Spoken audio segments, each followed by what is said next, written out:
Okay, so Ugh. I want you to picture something for me. A specific moment. Right. It's Sunday morning, January 25th, 2026.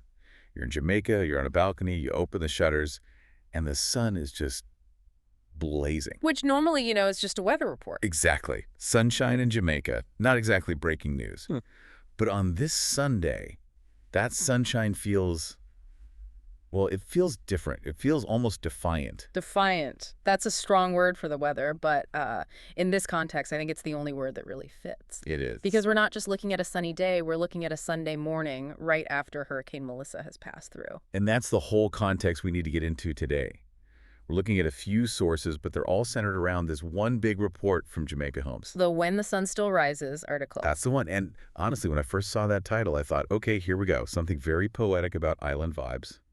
But then you get into the data from the founder, Dean Jones, and the market updates for early 2026, and you realize there's a much harder economic story here. It's a story about mechanics as much as it is mindset. I mean, you mentioned that scene, right? The sun shining. Yeah. The source material just paints this incredible contrast because on the ground, you have the reality of the storm. People are, sweeping water out of their living room. Patchy roofs, checking on neighbors. Right. It's messy. It's expensive. It's work. But then you look up. You look up, and past all that debris, you see construction cranes moving. You see concrete trucks on roads that still have puddles on them. That's the image that got me. You look up at the hillsides, and there are new foundations being poured. Steel is literally rising. And my first thought was, is that smart?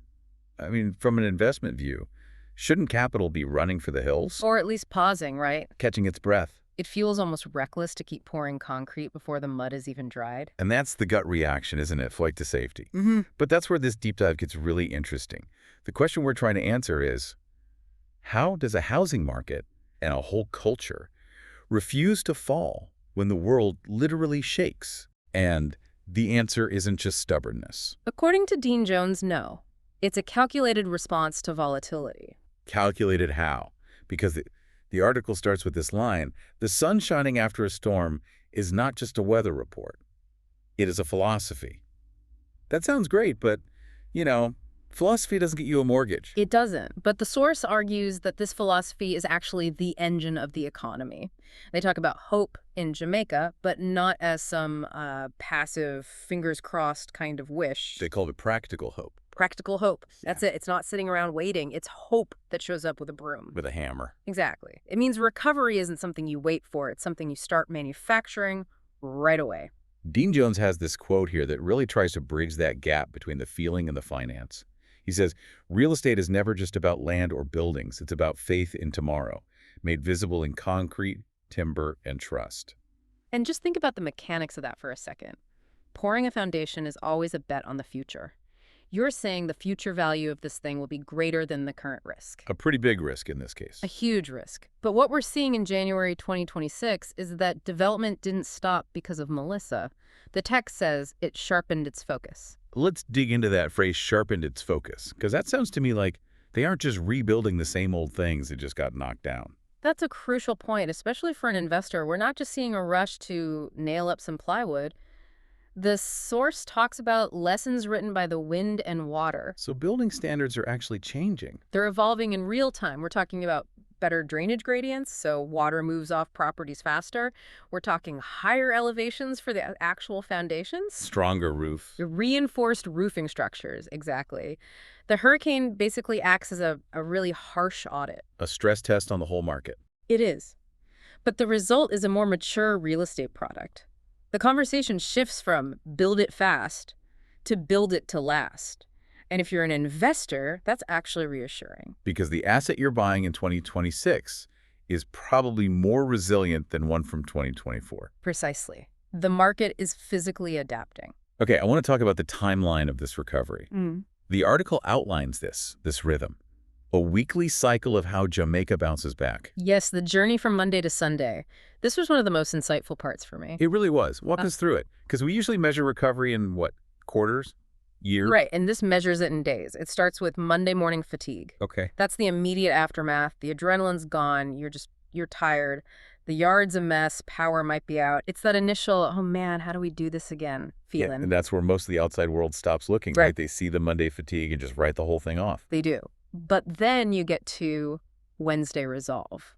The source describes this as the moment the pity party ends. And the planning begins. Exactly. The logistics kick in, supply chains get activated, neighbors start organizing. It's the pivot from emotion to execution. And then comes Friday. Friday movement.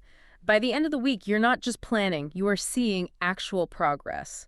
The debris piles are getting smaller, the roads are clearer. Which brings us right back to Sunday. Sunday, gratitude. And that's our opening image. You wake up, the sun is shining, and you appreciate it more because you feel like you earned it.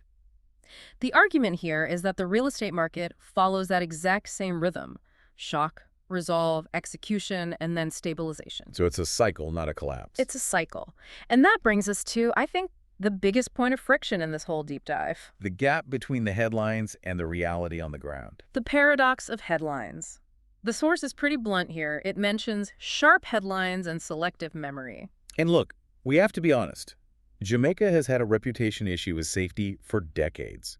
The article doesn't ignore that. No, and it shouldn't. It admits the concerns are real, but it argues the international narrative is often, frozen in time. It's replaying old stats. But here's the kicker. Here's the kicker. Despite the warnings, despite the storm, the investors keep coming. And it is not who you think it is. Right, because my first assumption was, okay, it's the diaspora, Jamaicans in the UK, the US, Canada, coming home to buy. And they are a piece of it, for sure. But the source lists a diversity of investors that, well, it genuinely surprised me. It talks about capital from China, from Japan, buyers from India and Bangladesh. It mentions Sikh communities. And my favorite visual, Germans hiking out of deep country bush with smiles and backpacks. Okay, but hold on. Why? If I'm an investor in Mumbai or I'm one of those German hikers, why am I putting my money into an island that just got hit by a storm and has these sharp headlines?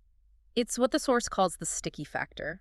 Dean Jones says, you can warn people away from Jamaica, but you can't warn the feeling out of them once they've been here. But is that just romance? Is that just a vibe?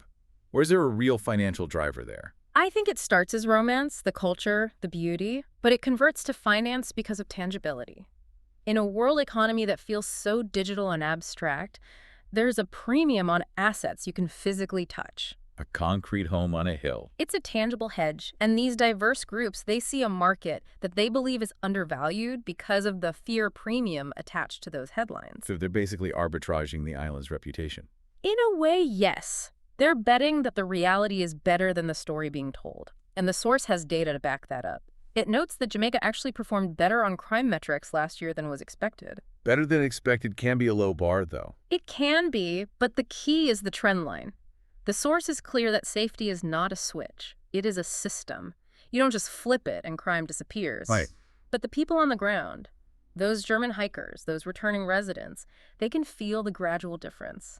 And capital follows that confidence. Speaking of what's on the ground, we have to talk about the land itself. Yeah. Because whenever I'm there, I drive through parishes like Trelawney or St. Elizabeth, and it just looks endless. Green hills forever. It feels like there's an infinite supply of land. That is the great optical illusion of the Caribbean. It looks vast. But the economic reality is completely different. The source makes this point very, very clearly. Land is finite. But I can see right there. Why can't I just build on it? Well, can you get a road to it? Is there water access? Is the slope stable enough for a foundation without costing a fortune? And maybe most importantly now, is it legally protected?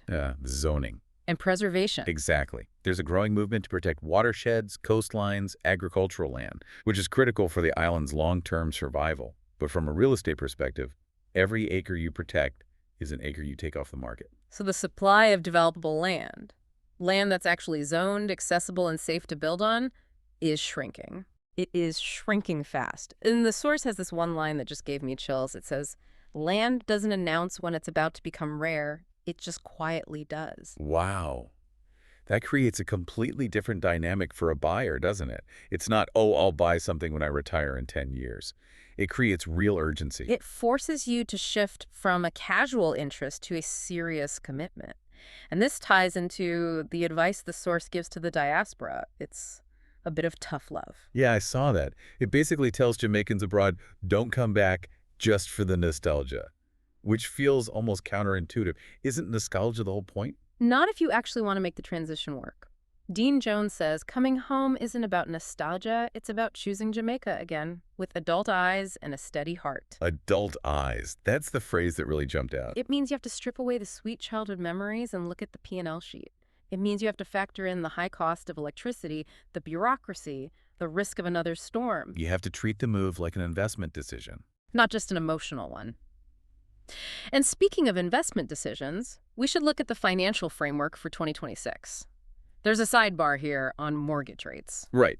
The update says that mortgage interest rates have entered 2026 largely unchanged from early 2025. Which, in the context of a post-hurricane economy, is actually massive news. Why? I mean, unchanged sounds kind of boring. Boring is beautiful in banking after a crisis. Normally, risk premiums would spike. Lenders would get nervous, they'd tighten credit or hike rates.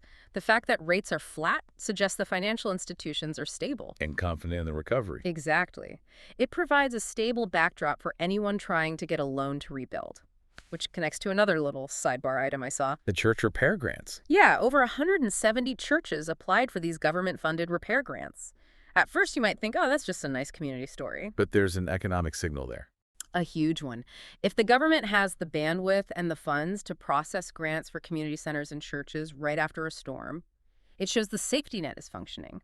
It's about the state proving it can deploy resources right down to the village level. It all comes back to that system of safety. It does. The system isn't broken. So when we zoom out, the forecast for 2026, the report uses a phrase that I think just perfectly captures this whole tension.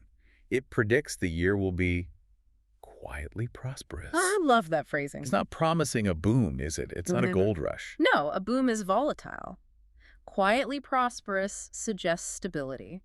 It suggests the growth isn't loud or reckless. It's happening in those new, stronger foundations we talked about. It's in the stable mortgage rates. The source also says that real estate is a long game, not a mood. That should be the bumper sticker for this entire deep dive. Not a mood. Moods change with the weather. If you invest based on mood, you sell when it rains and buy when it shines, and that's the fastest way to lose your shirt. But the fundamentals. The fundamentals, the location, the culture, the growing scarcity of land, those don't change because of one storm. It really sounds like the market is maturing. It's becoming less reactive. It's reasserting its core value. That's the big takeaway from the source. The sun rises, the land holds its value, and the people keep betting on it. Which brings us all the way back to that image of the crane. The crane against the hillside. It's such a powerful symbol. But I want to leave our listeners with one final thought, something that really struck me when we were talking about scarcity. Okay. We talked about how land doesn't announce when it's becoming rare. It just quietly does. It disappears while you're still looking at it because you just assume it will always be there. It's a silent shift. Exactly. So here's my question for you to think about. If the scarcity of land in Jamaica is a quiet shift, what other quiet shifts are happening in global markets right now that we are all completely ignoring because we're too focused on the loud, scary headlines? That is the question that separates the reactive investor from the wealthy one. Something to mull over. We'll be tracking those quiet shifts right here. Thanks for diving deep with us. Always a pleasure to get behind the headlines. We'll catch you on the next one.